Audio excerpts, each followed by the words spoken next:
Good morning, student. Now we discuss chapter number 9, force and law of motion. Okay, student. हमने उसमें force की definition देखी थी, condition देखा था, effects देखी थी, उसके बाद first law of motion भी study किया था, उसके बाद हमने momentum भी study किया था. अब next student है second law of motion. Okay, तो यहाँ पे हम पहले उसकी definition देखते हैं. ओके फिर उसके बाद उसके मैथमेटिकल जो भी स्टेप है वो हम सॉल्व करेंगे. तो यहाँ पे लिखा गया है it state that the rate of change of momentum is directly proportional to force applied in the direction of force. तो यहाँ पे स्टूडेंट आपने एक एग्जांपल, जैसे कोई आपका फ्रेंड है, कोई स्टूडेंट यहाँ पे बॉलिंग कर रहा है और दूसरा स्टूडेंट वो बॉल को हिट कर रहा है, तो वो हिट करने की वजह से वो स्टूडेंट को जाके बॉल लग जाती है. वो बॉल जो बॉल था वो बॉल लगने की वजह से वो क्या हो रहा था, इंजर हो जाता है. तो मतलब वो किसकी वजह से, जो मोमेंटम था, मोमेंटम बहुत इंक्रीज था, तो उसकी वजह से वो इंजरी हो गई. तो यहाँ पे वही मैंने लिखा है कि F proportional to the rate of change of momentum. Okay, यहाँ पे एग्जांपल से समझते हैं. ये आपकी बस है. ओके, बस मैंने ले ली है, वो अभी रेस्ट पोजीशन में है. रेस्ट पोजीशन में है मींस हमें उसका मास तो मैंने आपको डिनोट कर दिया था हम क्या, स्मॉल m से. ओके, तो यहाँ पे मैंने मास डिनोट कर लिया. अब इनिशियल वेलोसिटी मींस वो रेस्ट पोजीशन में है, तो उसकी इनिशियल वेलोसिटी हमें पता, हमने डिनोट किससे किया था, इनिशियल वेलोसिटी को u से. तो स्टूडेंट यहाँ पे u लिखेंगे स्मॉल. फिर फाइनल वेलोसिटी को हमने डिनोट किससे किया था, फाइनल वेलोसिटी को हमने v से डिनोट किया था. ओके, तो सेम अगर मुझे ऐसा लिखना है इनिशियल और अब मुझे मोमेंटम लिखना है स्टूडेंट, मोमेंटम लिखना है. तो मोमेंटम की फॉर्मूला आपको पता है कि P = mv लिखते थे, राइट. ये इनिशियल है तो इसकी जगह पे मैं ऐसा लिख सकता हूँ mu. u लिखा, क्यों लिखा, क्योंकि यहाँ पे वर्ड था इनिशियल, राइट. ये समझ में आया. ये mv था, mv मींस यहाँ पे क्या था, v वेलोसिटी थी, राइट. यहाँ पे u क्या डिनोट कर रहा है, इनिशियल वेलोसिटी, राइट. फिर अब नेक्स्ट आगे बढ़ते हैं.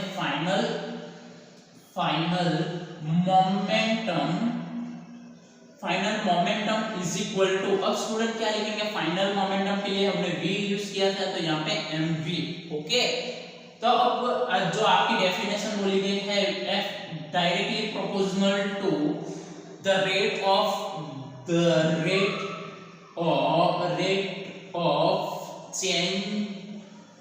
Change of momentum.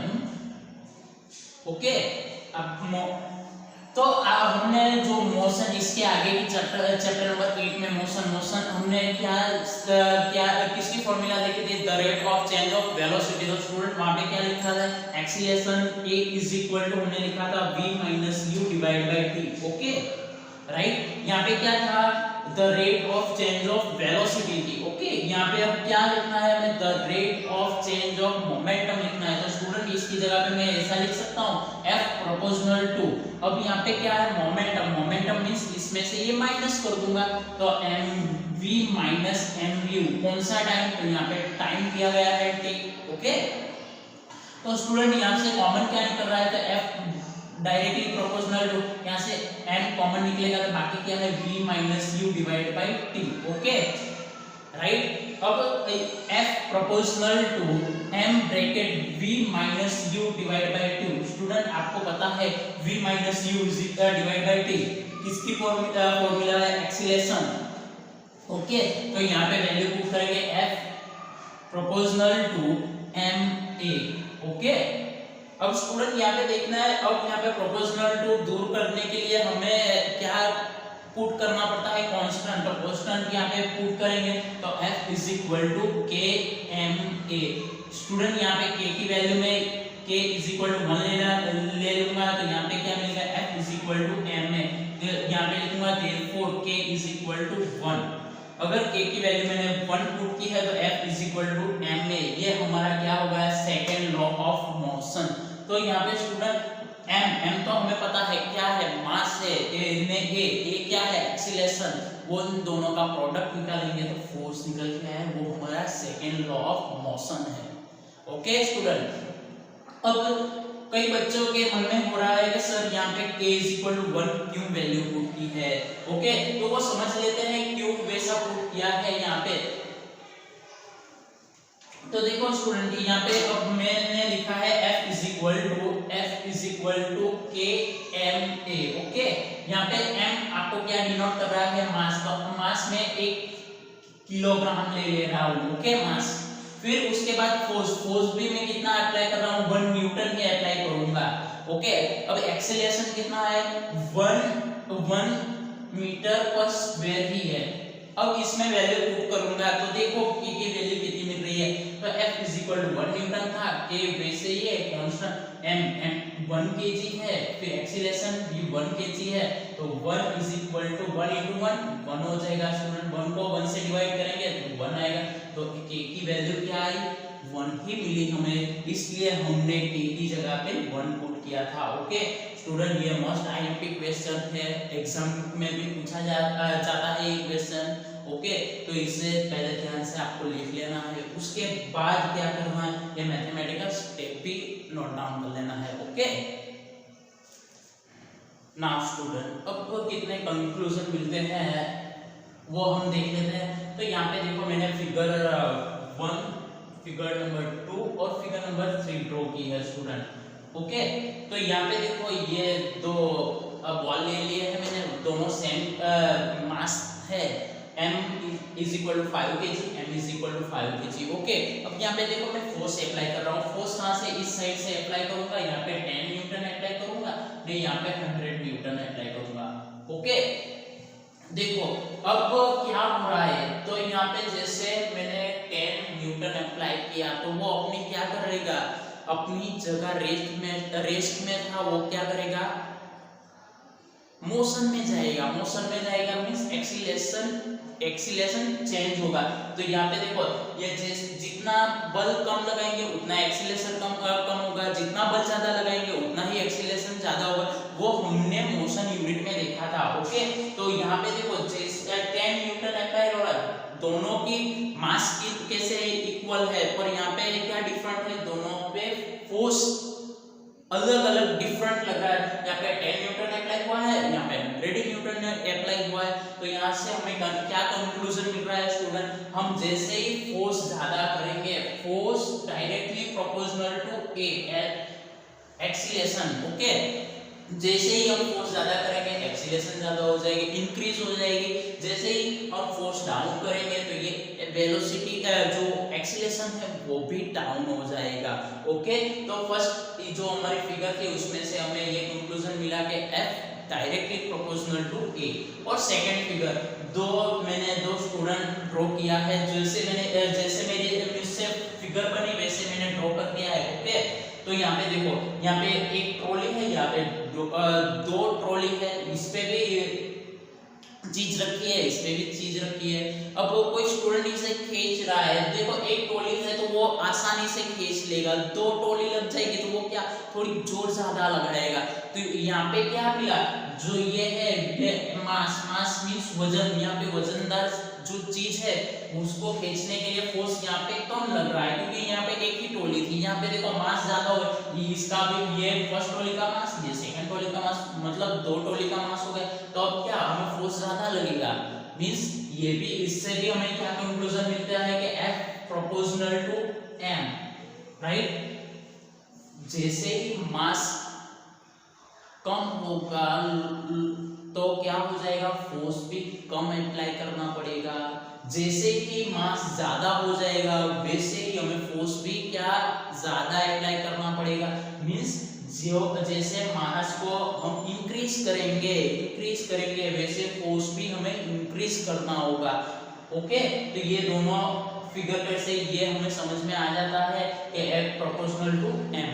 ओके, फिर थर्ड फिगर स्टूडेंट ड्रॉ की है मैंने। यहाँ पे देखो ये दो बॉल लिए हैं, दोनों का मास सेम है 5 kg। ओके, अब स्टूडेंट यहाँ पे देखो ये जो A इस प्लेस से बी प्लेस पे आना है, ये इसको भी ए प्लस से बी प्लेस पे जाना है। ओके, तो यहाँ पे देखो मैं यहाँ पे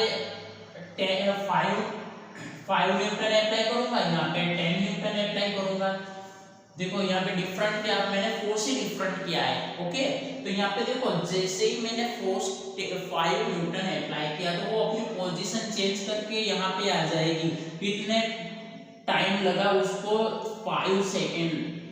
ओके, अब 10 न्यूटन वाला जब वो अपने तरफ से फोर्स लगा रहा है, ये तो यही जो बॉल है 5 केजी का, उसको सिर्फ 2 सेकेंड लगी यहाँ पे आने में। तो स्टूडेंट यहाँ से हमें क्या कंक्लूजन मिल रहा है, आप लोगों को बताना है। फिर से एग्जांपल देख लेते हैं। ये दोनों बॉल जो भी है सेम मास है, 5 केजी, सिर्फ हमने फोर्स डिफरेंट लगाया है। 5 न्यूटन से अप्लाई किया है, यहाँ पे 10 न्यूटन से अप्लाई किया है। अगर 5 न्यूटन ने अप्लाई किया है तो टाइम 5 सेकेंड लग रहा है, जैसे हमने 10 न्यूटन अप्लाई कर दिया तो टाइम कितना 2 सेकेंड लग रहा है। तो यहाँ से हमें कंक्लूजन मिल रहा है F directly proportional to 1/T। इसका मीनिंग क्या हुआ, हम जैसे फोर्स को इंक्रीज करेंगे टाइम डिक्रीज होगा। फोर्स ज्यादा लगाएंगे तो कम टाइम लगेगा, फोर्स कम लगाएंगे तो ज्यादा टाइम लगेगा। ओके, तो जैसे हम नोट डाउन करते हैं तो अगर बहुत स्पीड में नोट डाउन करेंगे तो टाइम कम लगेगा, अगर हम धीरे धीरे लिखते हैं तो हमें टाइम ज्यादा लगेगा। वैसे यहाँ पे भी है कि जैसे फोर्स ज्यादा अप्लाई करेंगे उतना टाइम कम लगेगा, जैसे फोर्स हमने कम कर दिया तो टाइम ज्यादा लगेगा। ओके, तो ये एक दूसरे को प्रोपोर्शनल टू है, F proportional to 1/T। Okay, अब दूसरे एग्जांपल देख लेते हैं। हमने डेली लाइफ में हमने यूज भी किया है। तो स्टूडेंट हम जब क्रिकेट खेलते हैं, ओके, तो आपकी तरफ कोई कैच आता है, आप कैच ऐसे करते हो, फिर ये धीरे धीरे नीचे लाते हो, ऐसा क्यों? आपने कभी देखा है, आप जब कैच करते हो, कैच करने के बाद आपका हाथ जो है नीचे की तरफ आ जाता है, क्यों? ऐसा क्यों होता है?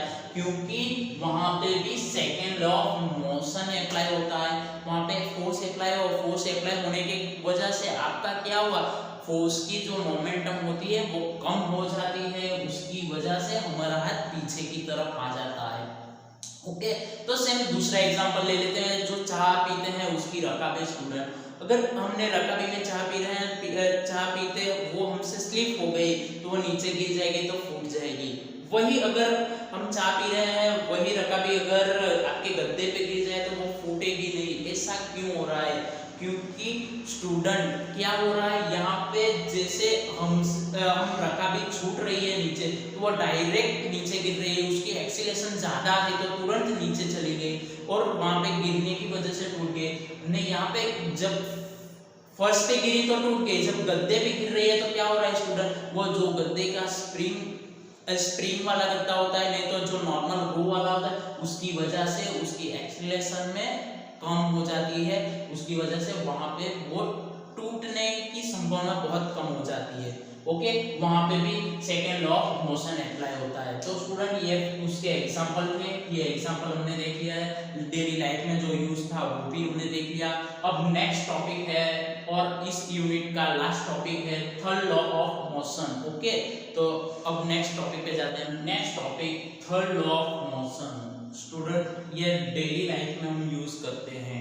जैसे मैंने आपको डांट दिया तो आप मन में कुछ मुझे 2-4 वर्ड्स बोलोगे, तो वो क्या हुआ, मैंने यहाँ से क्या किया, आपको डांटा, मीन्स मैंने रिएक्शन किया था, आपने भी सामने से मुझे रिएक्शन कर दिया, मौन रह गए, आपके मन में कुछ 2-4 वर्ड्स बोल दिए मेरे लिए, तो वो क्या हो गया, एक दूसरे पे अप्लाई हो, वहां पे हम third law of motion use करते हैं।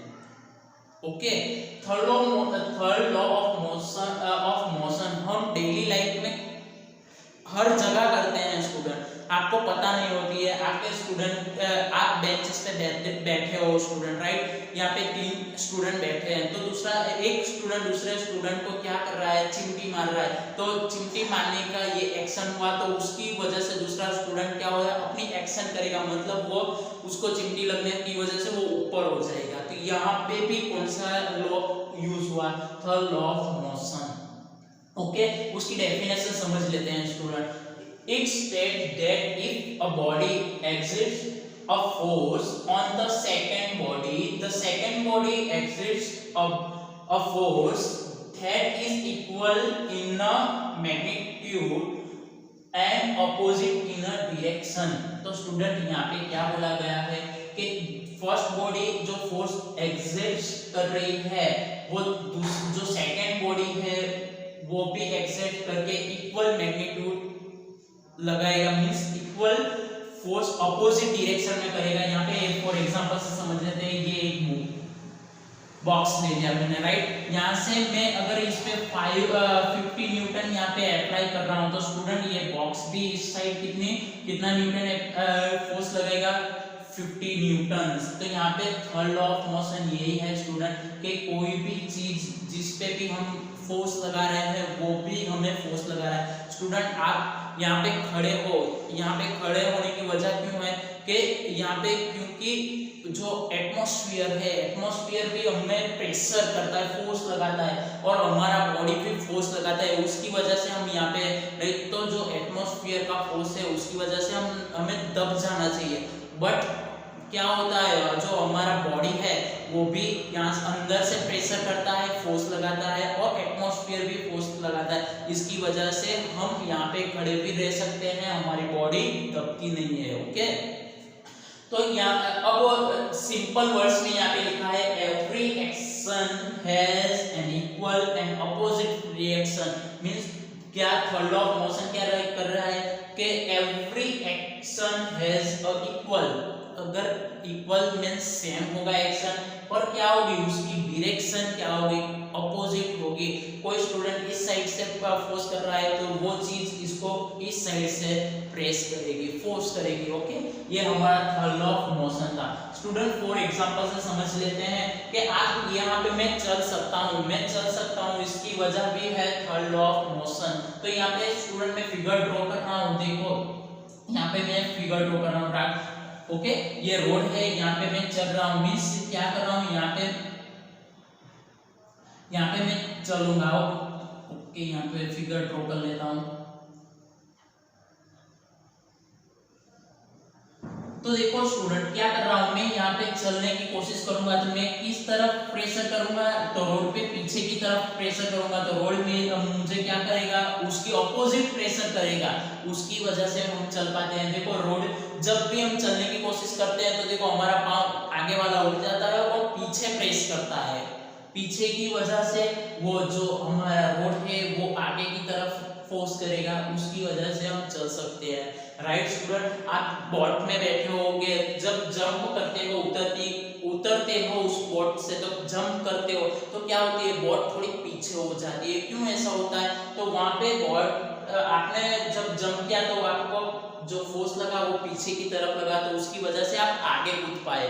ओके, जब आप जो रॉकेट लॉन्च किया जाता है स्टूडेंट, यहाँ पे रॉकेट है, राइट, तो यहाँ पे जो गैस निकलती है तो गैस क्या, ये गैस नीचे प्रेशर करेगी, यहाँ नीचे प्रेशर करने की वजह से ये रॉकेट ऊपर जाएगा, एक दूसरे का ऑपोजिट मींस फोर्स अप्लाई हो रहा है।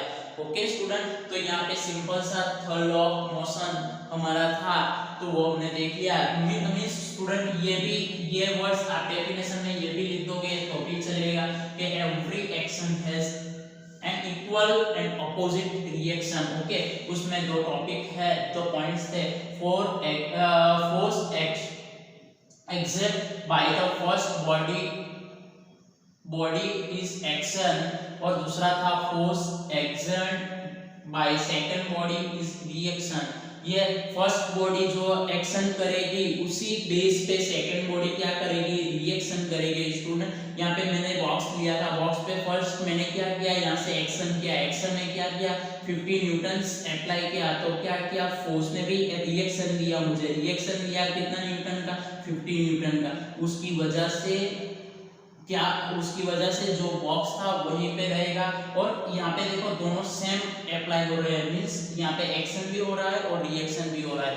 ओके, यहाँ पे ये थर्ड लॉ ऑफ मोशन था। आज का वीडियो लेक्चर स्टूडेंट यहीं पे समाप्त करते हैं, अब नेक्स्ट वीडियो लेक्चर में